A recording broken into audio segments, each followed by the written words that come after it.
வணக்கம் மக்களே, மீண்டும் உங்களை சந்திப்பதில் பெருமகிழ்ச்சி. டாக்ஸிக் முதல் முறையா இந்திய சினிமா இண்டஸ்ட்ரியிலேயே ஒரு படத்துக்கு ஆப்டான பேர் வச்சிருக்கிற குழு இந்த குழுவாக தான் இருக்கும். அதாவது டாக்ஸிக் அப்படின்றது எந்த அளவுக்கு நம்மளுக்கு கெடுது அப்படின்றது இந்த படம் பார்க்குறப்போ எனக்கு புரிஞ்சது.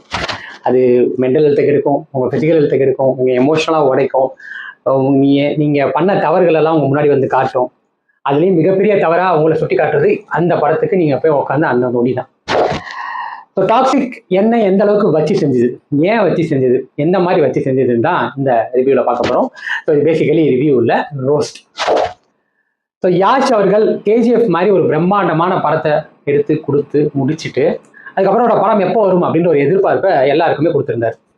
பட் அந்த எதிர்பார்ப்பு டாக்ஸிக் அப்படின்னு அறிவிக்கும் போதே எல்லாருக்கும் ஒரு பூர்வத்தை மேலே தூக்கி இது என்ன மாதிரி படமா இருக்க போகுது, இது அவருக்கு செட் ஆகுமா அப்படின்ற கேள்விகள் எல்லாம் நிறைய எழுப்புச்சு. அதுக்கப்புறம் இந்த படம் சொன்ன தேதியில ரிலீஸ் ஆகாமல் தள்ளி இன்னைக்கு ரிலீஸ் ஆச்சு. இந்த படத்தோட ட்ரெய்லர் வரும்போதே ஏகப்பட்ட பிரச்சனைகள் விமர்சனங்கள்லாம் எழுந்துச்சு. அதில் மாற்றுக்கிறதே இல்லை. எனக்குமே நிறைய கேள்விகள் இருந்தது, விமர்சனங்களை தாண்டி கேள்விகள் இருந்தது. இது எதை நோக்கி என்ன மாதிரி கதையா இருக்க போகுது அப்படின்றது. அப்கோர்ஸ் இது ஒரு வயலண்டிக்கான மூவி, அதுலேயும் நல்லா தெரிஞ்சிருச்சு. அது இல்லாமல் அடல்ட் சீன் நிறையா இருக்குன்றதும் ட்ரெய்லர்லேயே தெரிஞ்சிச்சு. ஸோ இந்த விஷயங்கள் எல்லாத்துக்கும் இணைக்கிற அந்த ஒரு மைய புள்ளி என்ன, அதாவது இந்த படத்தோட கோர் பிளாட் என்ன அப்படின்னா, இந்த படத்தோட ஹீரோ யாஷ் அவர்களுக்கு சகோதரியா அக்காவை வர நயன்தாரா, ரெண்டு பேரும் அவங்க சைல்ட்ஹுட்ல நிறைய ட்ராமாவில் ஃபேஸ் பண்றாங்க. அதுக்கு காரணமானவங்க தான் முதல் சீப்பே அவங்க குடும்பத்தையே கொள்றாங்க.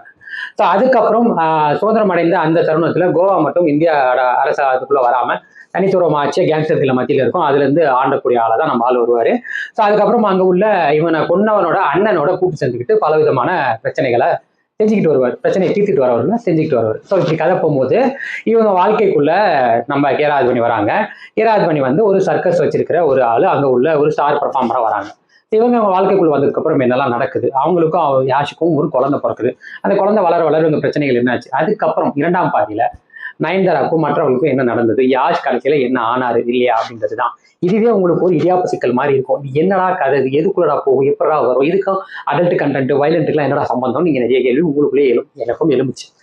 ஸோ இது எல்லாத்தையும் சொல்றதுக்கு முன்னாடி இந்த படத்துல பேசிக்கா எனக்கு என்னென்ன பிடிச்சிருந்தது அப்படின்றதுல போயிடுறேன். பாடுறா ஆச்சரியப்பூரி இந்த படத்துலையும் பிடிச்சிருக்கு அப்படின்னா, முதல்ல இந்த படத்துல நடித்த நடிகர்கள்லயே மிகச்சிறந்த நடிப்பை வெளியிட்டது நம்ம நயன்தாரா. எஸ், அஃப்கோர்ஸ் ஒரு அருமையான பர்ஃபார்மன்ஸ். அவங்க கொஞ்ச நேரங்கள்லயே எல்லாரையும் மிகுந்த ஒரு தாண்டி இவங்க நல்ல நடிப்பு ஆப்டா இருந்தது. அதாவது இந்த படத்துக்கு இவ்வளவுதான் அப்படின்றதுல தெரிஞ்சுக்கிட்டு அவ்வளவு தெளிவா நடிச்சிருந்தாங்க.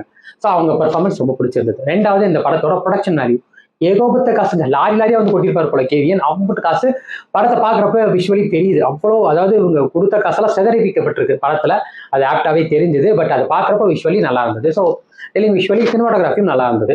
இதெல்லாம் தாண்டி இந்த படத்துல இவங்க காட்டின விஷயங்கள், செஞ்ச சில்மிஷங்கள், இதெல்லாம் தாண்டி இதையும் மறக்கடிச்சு ஒரு நிமிஷம் அந்த படத்தை ஒரு இடத்துல ரசிக்க முடியும்னா அதுக்கு உதவுனது இந்த படத்தோட பேக்ரவுண்ட் ஸ்கோர் தான். பின்னணி இசை தரமா இருந்தது, பாடல்களை விட்டுருவோம், பின்னணி இசை தரமா இருந்தது. அதை தாண்டி விஎஃப்எக்ஸ் ஒர்க்ஸ் நிறைய நல்லா சூப்பராக பண்ணியிருக்காங்க. எனக்கு இந்த படத்துல பிடிச்சிருந்த விஷயங்கள் இது எல்லாமே தான். அப்ப இந்த படத்துல எனக்கு ஒர்க் அவுட்டே ஆகாத விஷயங்கள், அதாவது பெட்டர் பண்ணிருக்கலாம் அப்படின்ற அளவுக்கு கூட அந்த ஸ்டாண்டர்டுக்கு வரல. ஒர்க் அவுட்டே ஆகாத விஷயங்கள் இந்த படத்தோட பிளாட், கோர் பிளாட். இது என்ன கதை, இது எதுக்கான கதை, இது எதை நோக்கி நகருது, யாருக்கான கதை அப்படின்றது ஏகப்பட்ட இடியாப்ப சிக்கல். அதுக்கு அடுத்து அந்த புரியாத கதையவே இவங்க திரைக்கதையா மாற்றி அமைக்கிறதுலையும் ஏகப்பட்ட சிக்கல். இங்கேயும் ஒரு இடத்துல ஆரம்பிச்சு அப்புறம் அங்கேருந்து பயணம் பண்ணி வேற ஒரு இடத்துல நிலைக்குத்தி அப்புறம் அங்கேருந்து டிராவல் பண்ணி வேற ஒரு இடத்துக்கு போய் இதுக்கு நடுவில் ரெண்டாம் பாதியில இரண்டாம் டபுள் கேரக்டர்ல அவங்க பையனோட ரோலை கொடுத்து அதுக்கப்புறம் இன்டர்வல்ல கிளைமேக்ஸ் அதுக்கு ஒரு ட்விஸ்ட் கொடுத்து, அதாவது ஏகோபத்திய சிக்கல்னா ஒன்று ரெண்டு சிக்கல் இல்லைங்க, லட்சக்கணக்கான சிக்கல். இதுக்குள்ள போய் அதுக்குள்ள படம் பார்க்குற நம்ம குழம்புனா பரவாயில்ல, டயர்ட் ஆயிடுறோம், எக்ஸாஸ்ட் ஆயிடுது. அந்த மாதிரி ஒரு திரைக்கதை. ஸோ யாஷோட ஆக்டிங் இன்னுமே கேஜிஎஃப் விட்டு வெளியில வரலன்றது அப்பட்டமா அந்த படத்துல நல்லாவே தெரியுது. ஸோ அதனாலதான் மற்ற படத்தை ஒத்துக்கலையான்றது கூட தெரியல. பட் அவரோட பாடி லாங்குவேஜா இருக்கட்டும், எக்ஸ்பிரஷனா இருக்கட்டும், அவரோட ஸ்டன் சீக்வன்ஸ் முதல் கொண்டு எல்லாமே, அதாவது கண்ணை கையில கொடுத்தா போதும் இருக்கிறவங்க இஷ்டத்துக்கு சொல்றது அந்த மாதிரி தான் இருந்தது. ஸோ இது எல்லாமே யாஷோட ஆக்டிங்கே இது எல்லா இடத்துலையுமே பாதிச்சதுன்னு சொல்லணும். அதை தாண்டி மற்ற நடிகர்களோட நடிப்பு ஏகப்பட்ட ஹீரோயின், கிராத்வானியா இருக்கட்டும், ருக்மணி வசந்தா இருக்கட்டும், ஹிமா குரேஷியா இருக்கட்டும், இன்னும் ரெபாக்கா கேரக்டர்ல பண்ணவங்களா இருக்கட்டும், எல்லாரோட நடிப்புமே மிதமிந்திய மேலையில், அதாவது எப்படின்னா ஓவர் ஆக்டிங் ஸ்டேஜ்ல தான் இருந்தது. எதுவுமே அந்த கேரக்டருக்குள்ளே ஜஸ்டிஃபை ஆகல. ஸோ அவங்களோட நடிப்புமே பிரதானமா என்ன வேணுமோ அதை தாண்ட கொடுத்த நிலையில அதுவுமே ஓட்டலை.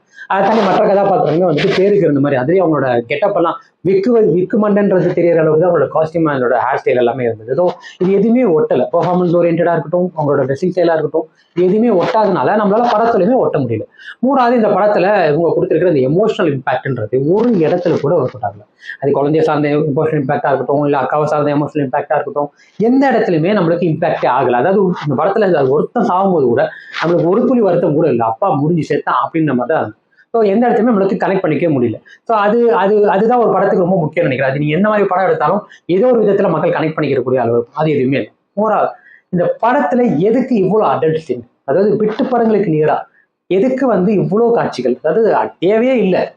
ஒரு அந்த சீன் அந்த இடத்துக்கு தேவைன்னா ஓகே, தேவையே இல்லை. தேவையில்லாத இடத்தெல்லாம் அவ்வளோ செக்ஷுவலி எதுக்கு அவ்வளோ தூரத்துக்கு சீன்ஸை இம்போஸ் பண்ணணுன்றது எனக்கு தெரியல. அவ்வளோ, அதாவது வல்காரிட்டி அப்படின்றது நீங்க ஒட்டுமொத்தமா நியூரா இருக்கிறது மட்டும் இல்லை, அது சார்ந்த காட்சிகளுமே. ஸோ அதுவுமே தேவையில்லை, அவசியமே இல்லை. ரொம்ப சிம்பிளா பாக்குற ஆம்பளைங்களெல்லாம் நான் சொல்லுவேன், பாக்குற பொண்ணுங்க மேலாம் பாய்வேன்ற மாதிரி ஹீரோ ஒரு கேரக்டர்.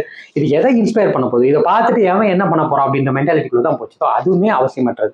ஸோ இந்த மாதிரி ஒரு கதையை வச்சுக்கிட்டு இதுக்கு எதுக்கு இவ்வளவு ஹைப்பு, எதுக்கு இந்த படம் பாக்குறப்போ எங்களுக்கு தெரியாது, முன்னாடி படம் பாக்குறப்போ உங்களுக்கு தெரியல, எந்த நம்பிக்கையில எந்த அடிப்படையில மக்களுக்கு இது பிடிக்கும், இதை ஏத்துப்பாங்க, இதை விரும்புவாங்கன்னு எதை நினைச்சு நீங்க செஞ்சீங்கன்றது எனக்கு தெரியும் இப்போ வரைக்கும்.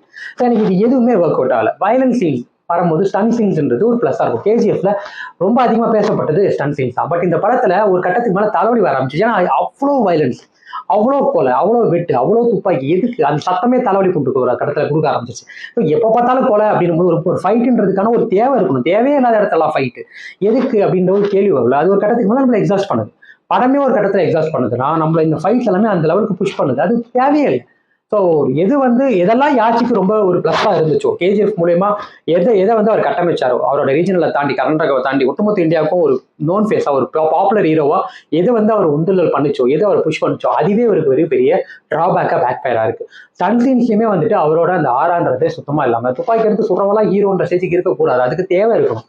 அதை பண்ணும்போது நீங்கள் அதை எடுக்கிறப்போ நம்மளுக்கு நம்மளே எடுத்து ஃபீல் கொடுக்கணும். அது எதுவுமே இந்த படத்தில் இல்லை. அது ஒரு மிகப்பெரிய ஃபெயிலியர்னு நான் பார்க்குறேன். மோர் ஓவர் ஒரு 3 hours 15 minutesன்றது 2 hours 30 minutesக்கே இந்த மாதிரி படத்துக்கு மக்கள் எக்ஸாஸ்ட் ஆயிடுவாங்க. அப்போ 3 hours 45 minutes அவங்கள நீங்கள் புஷ் பண்ணும்போது ஆப்வியஸ்லி ஒரு கட்டத்துக்கு மேலே நல்ல படமாக இருந்தாலும் வெறுப்பு வந்துடும். அதுதான் இந்த படம் இன்னுமே அதிகமாக பண்ணியிருக்கு. அதாவது நார்மலாகவே இந்த படம் பார்த்தா வெறுப்பு வரும், அதையும் தாண்டி ஒரு படி மேலே போய் இவங்க கொடுத்துருக்கிற இந்த நேரமுமே அதை சேர்ந்து செஞ்சிருக்கு. ஸோ ஓவராலாக டாக்ஸிக்ன்றது நான் சொன்ன மாதிரி டாக்ஸிக்காகவே இருக்கு. படம் முழுக்கவே டாக்ஸிக் தான். ஸோ எந்த விதத்துலையுமே எந்த பாயிண்ட்டுமே எதுக்குமே நம்ம இதை எடுத்துக்கவே முடியாது. ஏதோ ஒரு விஷயத்துல நம்ம ஒரு இம்பாக்ட் ஆகி இந்த படத்துல இருந்து ஒரு விஷயமா எடுக்கணும்னா எதுவுமே கிடையாது. அது வசனமா இருக்கலாம், நடிப்பா இருக்கலாம், கதையா இருக்கலாம், எதுவுமே இல்லை. ஸோ ஓவராலாவே இது ஒரு கேஜிஎஃப்க்கு அப்புறம் யாச்சிக்கு இது ஒரு மிகப்பெரிய ஃபெயிலியர். இவங்க போட்டுக்கலாம் 100 கோடி 200 கோடி 500 கோடி 1000 கோடி இந்த தவணால் எழுதலாம். ஆனா கண்டிப்பா இது இவர் கேஜிஎஃப்னால என்ன உருவாக்குனாரோ அதை முழுக்க இது ஒரு டவுன்ஃபால் தான் பண்ணிருக்கு. இது ஒரு பேக் ஃபயர் தான் இருக்கு.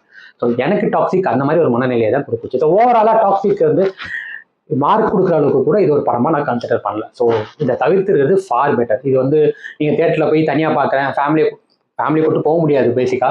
அதை தாண்டி நீங்க ஹஸ்பண்ட் ஒய்ஃபா கூட தவிர்க்க வேண்டிய படம்னு நான் சொல்லுவேன். அதை தாண்டி ஓடிடியில் வந்தா கூட கண்டிஷனா பசங்களை யாரும் பார்க்கக்கூடாது அப்படின்ற மாதிரி நீங்க வீட்டில் நீங்க நான் வீட்டில் தான் பார்க்குறேன்னா கூட யாருமே இல்லாத சமயம் வேணா போட்டு பாருங்க. அதுதான் உங்களுக்கு யூஸ்ஃபுல்லாக இருக்கக்கூடிய.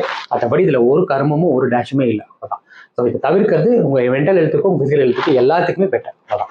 சொந்த மக்களும் இன்னும் அடுத்த வாரம் நல்ல திரைப்படம் நல்ல விமர்சனம் நல்ல முன்னெடுத்து உங்களை சந்திக்கிறார். இது நிமிஷம் போச்சு.